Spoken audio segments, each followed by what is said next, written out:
29 Agustus 2015, ribuan orang memadati lapangan Merdeka, Kuala Lumpur, Malaysia. Mereka menggelar demonstrasi menuntut Perdana Menteri Malaysia Najib Razak mundur. Kepopuleran PM Malaysia itu berada dalam titik terendah sejak dikaitkan dengan skandal dugaan korupsi Badan Usaha One Malaysia Development Berhad atau 1MDB. Wall Street Journal menuduh Perdana Menteri Najib menerima uang senilai 2,6 miliar ringgit Malaysia atau sekitar 9,3 triliun rupiah dari 1MDB yang tengah disorot karena mengalami kerugian. Tuduhan Wall Street Journal menimbulkan gejolak dalam perpolitikan Malaysia yang mengakibatkan reshuffle kabinet serta tuntutan PM Najib mundur. Unjuk rasa besar-besaran warga Malaysia menentang Perdana Menteri Najib Razak berlanjut pada Minggu 30 Agustus 2015. Organisasi penyelenggara demonstrasi tersebut mengklaim jumlah pengunjuk rasa mencapai 200.000 orang. Namun polisi menyebutkan jumlah pengunjuk rasa hanya 25.000 warga. Namun sejumlah pihak menilai posisi Najib sangat kuat. Ia hanya bisa jatuh jika kurs mata uang ringgit terhadap dolar melemah, sehingga pengusaha besar menarik dukungan dari UMNO atau partai berkuasa dan memaksa Perdana Menteri Najib untuk mundur. Tim Liputan melaporkan untuk NET. Malaysia memanas, dan apakah kelompok yang dinamakan Bersih 4 ini yang merupakan kelompok pro-demokrasi mungkin untuk bisa menggulingkan Perdana Menteri Najib Razak yang dikatakan terlibat dugaan skandal penyalahgunaan wewenang akibat ada penerimaan dana hibah pada saat itu tahun 2009. Nah, untuk mengetahui situasi terkini di sana, kita juga saat ini sudah terhubung dengan Pak Hermono selaku Wakil Dubes RI untuk Malaysia. Selamat pagi, Pak Hermono. Selamat pagi, Mas Adriana. Ya, saya dengan Adria Maulana dan juga ada Marisa Anita di sini. Dan kita di studio juga sudah bersama dengan Pak Tengku Reza Syah selaku pengamat hubungan internasional dari Presiden University. Selamat pagi. Selamat pagi. Selamat pagi Pak Reza dan juga selamat pagi Pak Hermono. Nah, mungkin ke Pak Hermono dulu, kami ingin mengetahui situasi terkini di Malaysia seperti apa, Pak Hermono? Baik, jadi sesuai dengan rencana demo yang diorganisir atau yang diberi label Bersih 4 ini sudah berakhir tadi malam ya. Jadi seluruh peserta demo secara sukarela dan damai begitu membubarkan diri, dan yang kita catat sampai dengan pagi hari ini adalah tidak adanya suatu insiden yang berarti. Jadi semua demo berjalan damai, tertib. Meskipun demo tersebut dinyatakan ilegal oleh pemerintah Malaysia. Jadi ini adalah suatu demo yang saya lihat betul-betul berjalan dengan tertib, berjalan dengan damai. Bahkan tidak ada sampah-sampah pun sangat bersih. Jadi ini suatu demo yang betul-betul bersih ya. Kalau kita lihat sampai dengan pagi hari ini. Baik, nah ini kan demonstrasi memang sudah berakhir jam 12 malam tadi karena memang ada himbauan juga dari pemerintah bahwa 31 Agustus ini menjadi hari kemerdekaan. Nah, apakah sudah ada informasi demo ini setelah 31 Agustus, setelah hari kemerdekaan ini akan berlanjut atau tidak, Pak Hermono?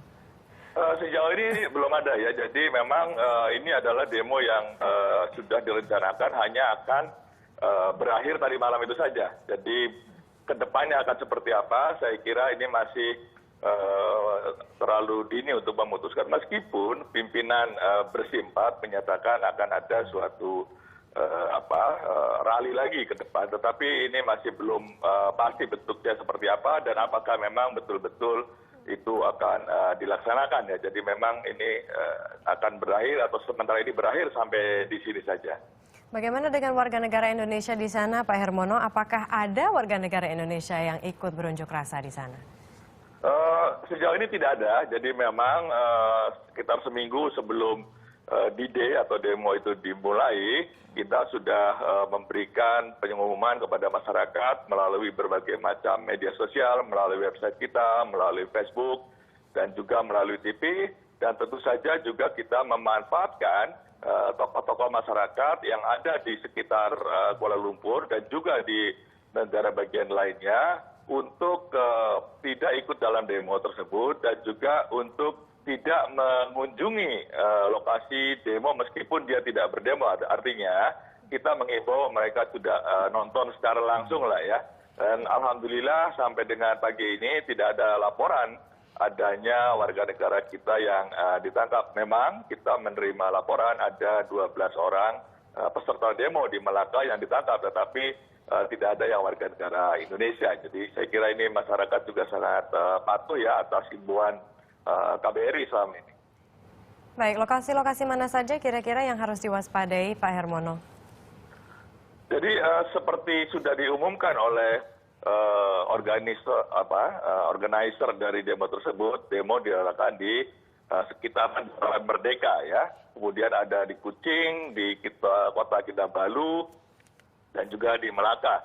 Dan ada juga di Petaling Street. Tetapi memang yang besar itu adalah yang di sekitaran Dataran Merdeka. Sementara yang kita dapatkan laporan di Kucing dan Kota Kinabalu itu relatif kecil. Bahkan yang di Kucing itu sudah bubar jauh lebih awal dari yang direncanakan ya. Kemarin siang sudah membubarkan diri karena memang pesertanya pun sangat sedikit ya, relatif kecil ya. Sekitar maksimum 1.000 orang saja. Baik, Pak Hermono, ditahan dulu di telepon. Di sini kami juga sudah ada Pak Reza Haryono. Ya, Pak Tengku Reza, kalau Anda mengamati situasi yang terjadi di Malaysia ini, apakah ini memang niatannya murni untuk mengkoreksi kepemerintahannya Najib Razak, ataukah mungkin ada hal-hal lain di balik ini? Di satu sisi, kalau kita periksa bagaimana statement Najib Razak semalam, beliau mengatakan ini nggak sepenuhnya murni ya, di mana ada kekuatan-kekuatan yang tidak pro terhadap integrasi sosial yang terjadi di Malaysia. Namun kalau kita lihat dari perspektif sebaliknya, yakni kalangan yang demo, memang ada kekecewaan bahwa ternyata masyarakat Malaysia itu terlepas dari etnik manapun, tingkat nasionalisme mereka sudah tinggi dan semakin matang, dan mereka mulai mengkritik praktek-praktek yang tidak sesuai dengan prinsip-prinsip tata kelola yang baik di Malaysia. Contohnya seperti apa? Contohnya ya kasus 9T itu.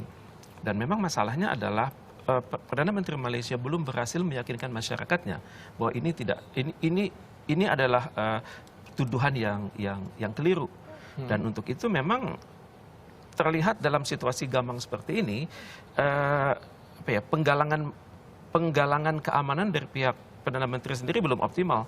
Misalnya kita lihat isu ini sudah jadi isu nasional. Kemudian isu ini sudah merebak di wilayah-wilayah yang masyarakatnya non-Malay, misalnya Petaling Jaya, Kuching, Kinabalu, dan juga Melaka. Di sini masyarakat Melayunya tidak dominan di situ. Saya berpikir pemerintahan Najib Razak masih kuat dalam hal ini sepanjang dia bisa meyakinkan masyarakat umum bahwa ini isunya adalah lokal dan bukan isu nasional. Jadi sebenarnya kalau misalnya kita mau melihat skala yang sekarang terjadi ya, krisis politik yang sekarang terjadi di Malaysia itu ada orang yang membandingkan bahwa oh ini yang akan seperti 98 gitu, yang akan terjadi di Malaysia, di mana di tahun 98 masyarakat Indonesia bisa menggulingkan Soeharto, di Malaysia juga mereka akan bisa menggulingkan Najib Razak. Pada tahun 98 itu saya teringat Mahathir secara tidak langsung mengatakan, belajarlah dari pengalaman di Indonesia. Kalau kita menomorduakan ekonomi dan menomorsatukan politik, itulah yang terjadi. Dan memang saya harus akui sejak tahun 98, itu gelontoran ekonomi dari pemerintahan Malaysia kepada masyarakat umum itu sangat besar, sangat deras. Gunanya adalah untuk menciptakan keseimbangan sosial budaya, keseimbangan ekonomi antara masyarakat etnis Melayu dan masyarakat etnis China terutama sekali.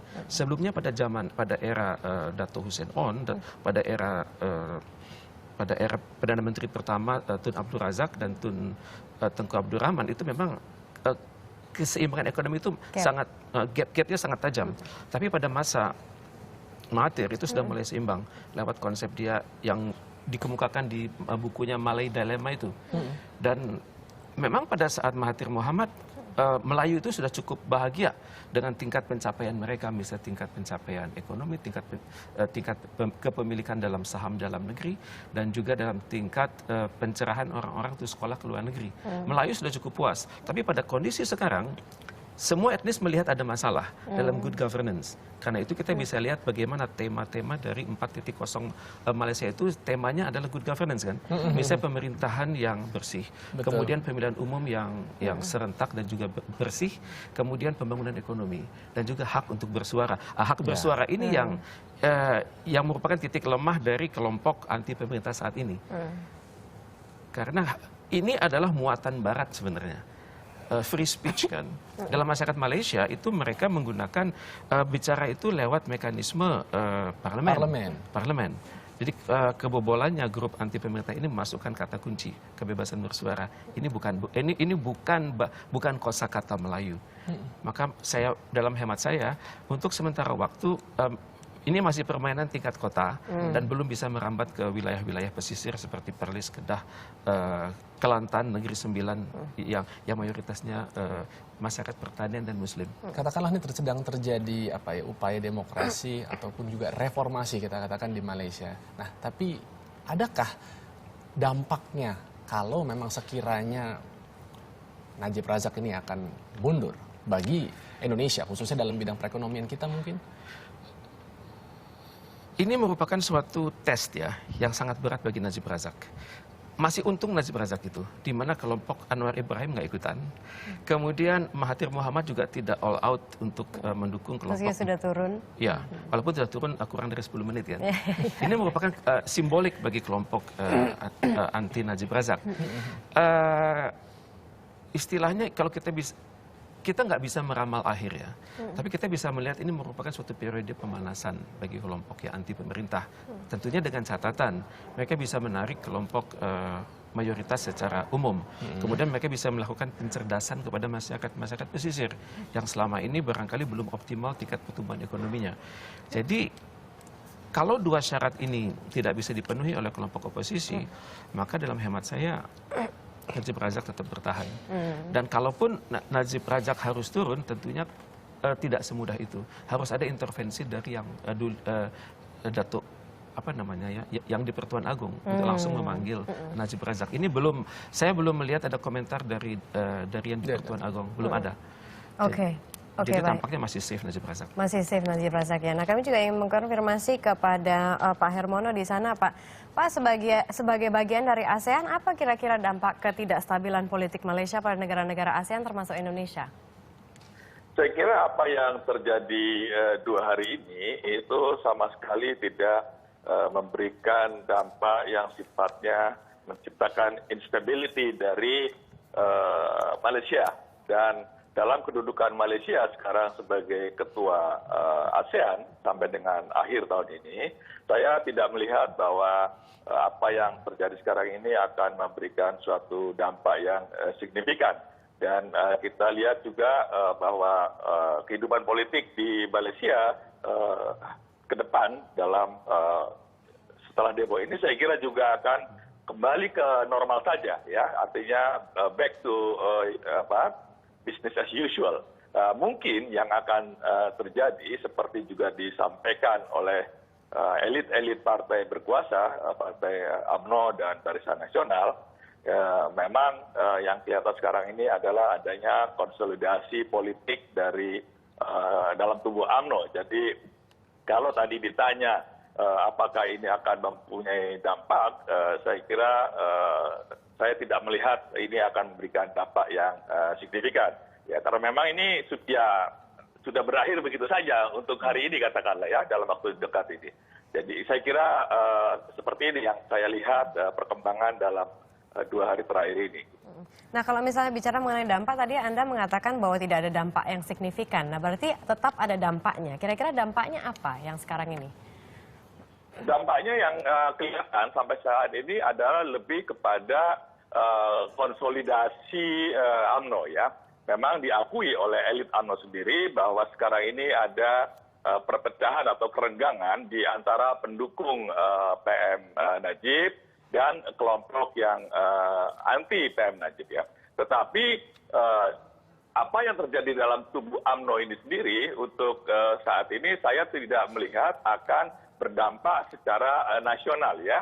Kalaupun ini kalau kita bicara sedikit prognostik begitu, akan ada perubahan, maka perubahan-perubahan itu masih dalam internal partai UMNO, belum pada perubahan yang sifatnya nasional ya.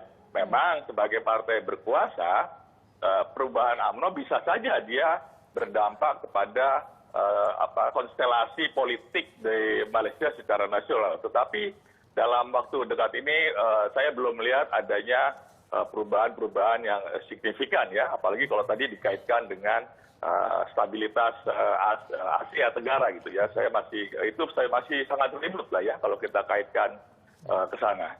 Pak Hermono, tapi adakah wilayah-wilayah di Malaysia yang artinya perlu menjadi concern khususnya bagi TKI-TKI Indonesia? Karena jumlah TKI kita kan di atas 800.000 yang berada di sana, yang apabila terjadinya misalnya ada kemungkinan yang kita tidak inginkan, sehingga akhirnya kita bisa menghindari daerah tersebut, atau justru mungkin ada himbauan dari KBRI setempat untuk sebaiknya WNI ini masuk ke wilayah kota mana yang jauh lebih kondusif situasinya. Jadi kalau kita lihat demo yang ini kan tadi dikatakan oleh Mas Reza sebagai city based demo ya. Ya itu ada betulnya, karena memang kalau kita lihat konstelasi politik di Malaysia, penduduk Malaysia yang tinggal di daerah pedesaan, katakanlah mereka itu kan lebih politically illiterate gitu ya. Mereka tidak terlalu concern dengan pergolakan politik di tingkat nasional. Dan kita lihat juga bahwa demo yang kali ini yang sangat menonjol adalah juga race based rally gitu ya, demo yang kelihatan ada segregasi rasialnya ya, di mana mayoritas sekitar 80% diikuti oleh etnis keturunan Tionghoa. Nah, kalau tadi dikaitkan dengan kaitannya dengan warga negara kita tahu bahwa konstelasi atau konsentrasi warga kita itu ada di wilayah Semenanjung ya, di wilayah Kuala Lumpur dan sekitarnya. Kemudian yang konsentrasi kedua adalah di Johor Bahru. Nah, memang di wilayah Sabah Sarawak itu ada sekitar 700 atau 800 ribu warga negara Indonesia. Tapi Sabah Sarawak ini memang kan konstelasi politiknya beda. Dia ini kan beda dengan Semenanjung ya. Bahkan kalaupun kemarin ada rally di Sabah dan Sarawak, itu pun sangat kecil sekali. Jadi kalaupun ini saya kira perhatian tetap masih terfokus pada wilayah Kuala Lumpur dan sekitarnya, di mana ada konsentrasi warga negara kita. Kalau keseluruhan kan warga kita ada sekitar 2,5 juta yang bekerja di Malaysia. Dan konsentrasi sebagian besar tetap ada di Semenanjung, di kota-kota besar, di mana mereka banyak di sektor-sektor jasa lah yang memang di kota-kota besar konsentrasinya. Oke, baik, terima kasih banyak Pak Hermono sudah berbincang dengan kami. Itu tadi Pak Hermono, Wakil Dubes RI untuk Malaysia. Nah, mungkin pertanyaan terakhir, ada juga yang mengatakan begini Pak, ini mulai mencuat di Indonesia. Kalau misalnya Malaysia itu nanti ada krisis politik seperti ini, jangan-jangan nanti merembet lagi ke Indonesia gitu. Ini kan sekarang Indonesia sedang mengalami ekonomi yang tidak baik gitu. So, pendapat Anda tentang ini, apakah itu terlalu jauh gitu berpikir ke sana? Secara teori, perkembangan politik yang terjadi di sebuah negara itu akan dipelajari oleh banyak pihak. Indonesia tentunya banyak aktor yang mengkajinya secara sangat sistematis ya. Kelompok NGO mempelajari, TNI Polri mempelajari, pemerintah mempelajari. Kuncinya adalah, oke, ini pernah terjadi di masa kita, tahun 98. Sekarang terjadi di Malaysia. Apakah mungkin ngerembet? Ya secara teori bisa ya, bisa enggak. Bisa ngerembet kalau misalnya ada orang-orang kita di Malaysia yang terprovokasi. Sehingga nanti terjadi penangkapan besar-besaran, kemudian atau terjadi pembunuhan atas diri mereka karena terkena aturan Internal Security Act di Malaysia. Kita nggak mau orang kita terlibat, karena itu saya sangat setuju dengan himbauan dari KBRI agar orang-orang kita menjauh dari aksi tersebut. Karena kalau kejadian terjadi sesuatu atas orang kita, itu akan ngerembet ke dalam negeri. Untuk itu bisa berwujud macam-macam, misalnya anti Malaysia, anti aset Malaysia. Namun kita hendaknya mengambil pelajaran bahwa dalam suatu tingkatan demokrasi, kalau masyarakat umum sudah berbicara tentang suatu tata kelola yang baik, maka ini sudah lintas etnis. Dan etnis di Indonesia itu lebih nyatu dibandingkan dengan etnis Malaysia. Di Malaysia memang segregasi terjadi, etnis turunan India, turunan China, turunan Melayu dan juga Eurasia dan juga masyarakat asli, orang asli Malaysia. Itu jelas dapat dikenali secara fisik. Tapi kalau Indonesia, tingkat integrasi sosial kita sudah semakin baik. Masalahnya adalah jangan sampai kelas menengah Indonesia ini terganggu Karena kelas menengah Indonesia ini walaupun jumlahnya kecil tapi cukup solid. Mohon kita ingat kenapa 798 itu berhasil karena kelas menengahnya bersatu. Dan pada saat kelas menengahnya bersatu, masyarakat yang terpinggirkan juga ikut bergabung dengan mereka. Dan karena itu krisis 98 terjadi. Kalau belajar dari kasus ini, maka pemerintah hendaknya cepat-cepat menjadikan ini sebagai suatu peringatan dini. Antara lain dengan mempercepat pengguliran bantuan ekonomi buat masyarakat umum. Misalnya mempercepat infrastruktur, mempermudah investasi, mencegah terjadinya ekonomi biaya tinggi. Kemudian memberikan fasilitas umum, fasilitas sosial pada masyarakat umum. Ini memang tujuan konstitusi. Jadi kalau kita bersikap konsisten dengan konstitusi, ya insya Allah kita akan aman-aman aja. Kita aman-aman Jadi saja. selama masyarakat itu happy ya juga tidak akan ada gejolak-gejolak seperti ini. Baik, Pak Tengku Reza, terima kasih banyak atas pencerahannya juga. Terima kasih sekali sudah hadir di Indonesia Morning Show. Mungkin next time kita akan undang lagi di sini. Terima kasih. Dan harusnya Malaysia juga bisa belajar dari Indonesia ya, Mar ya. Kan kalau Indonesia kan punya slogan Bhinneka Tunggal Ika, berbeda-beda tapi tetap satu. Kalau Malaysia itu adalah bersekutu bertambah mutu. Jadi harus bersatu supaya mereka lebih kuat lagi ya. Tentunya untuk menerapkan tadi sarannya good governance yang baik.